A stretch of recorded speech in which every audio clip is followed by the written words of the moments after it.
Today in Columbia, South Carolina, the Confederate flag still flies over the state capitol, and people by the thousands are protesting.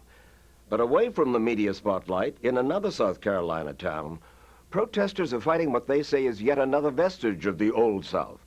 Only this time their target is more than just a symbol. It is the single largest private employer in the state, the Savannah River site.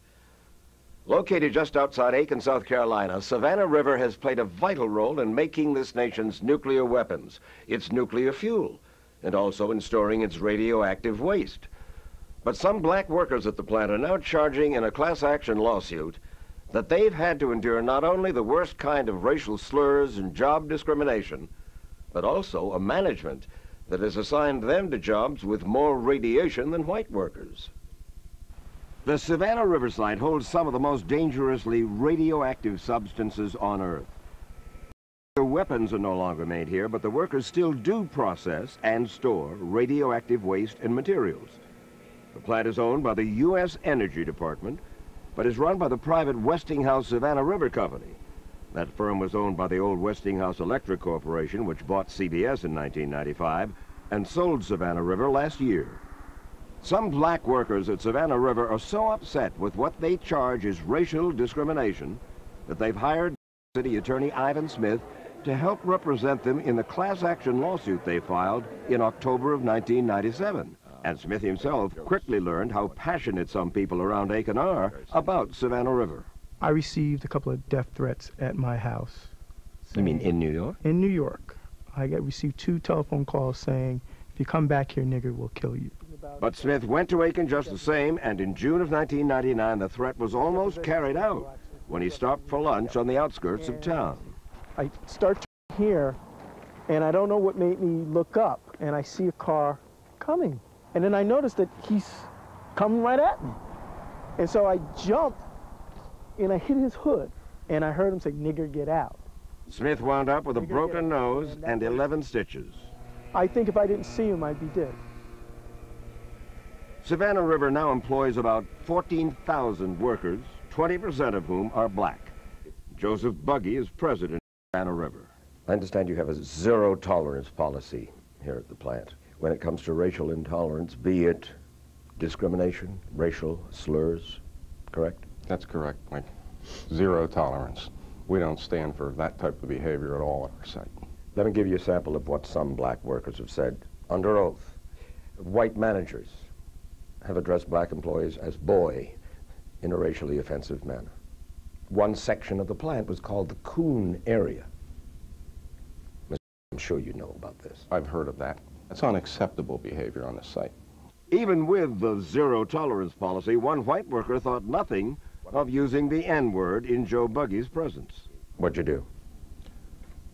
I dressed down, chewed out might be a better word. I made it perfectly clear to those individuals that that's unacceptable behavior on my site. But he wasn't suspended. There was no penalty beyond the dressing down. That was a conversational that I heard in passing. It wasn't a confrontation thing. When there's a company that will allow employees to openly use that word and you do not take serious action against that, then you're saying to the rest of the employees, you can call me a nigger one time and get away with it. I don't think that's acceptable. These workers, all of them plaintiffs in the lawsuit, say they are not impressed with the plant's zero-tolerance policy. Well, I walked in the bathroom and they had my name on there on a piece of cardboard tack wall. Said, nigger, watch your back, we're gonna kill you. Beware. And then it had signed KKK. Well, I reported it to my general foreman, and they told me that it was probably, since it was written in the bathroom, that it didn't mean nothing. That it was probably just a joke. 28 years ago, they just called you boy. But today, they'll call you the N-word. Until Phyllis Calhoun Hurley quit her job and joined the class action lawsuit, she ran the Westinghouse Diversity Program at Savannah River. In your opinion, was the Westinghouse Corporation interested in helping minorities advance? No. In fact, Hurley says her boss once told her that a white worker would be better suited for a new management job because he was white. What they said to me was, this is an opportunity to have a white male in the job, and Because he's going to be able to pacify the white workers. right. That's exactly right. Black employees at your plant have been discriminated against in salary, in promotions, in job security, in job assignments.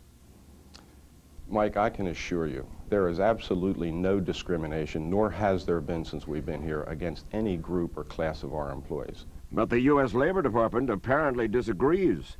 When several black workers complained about being demoted unfairly, federal authorities investigated, and in 1997, they ordered Westinghouse to compensate financially 7 of those black workers.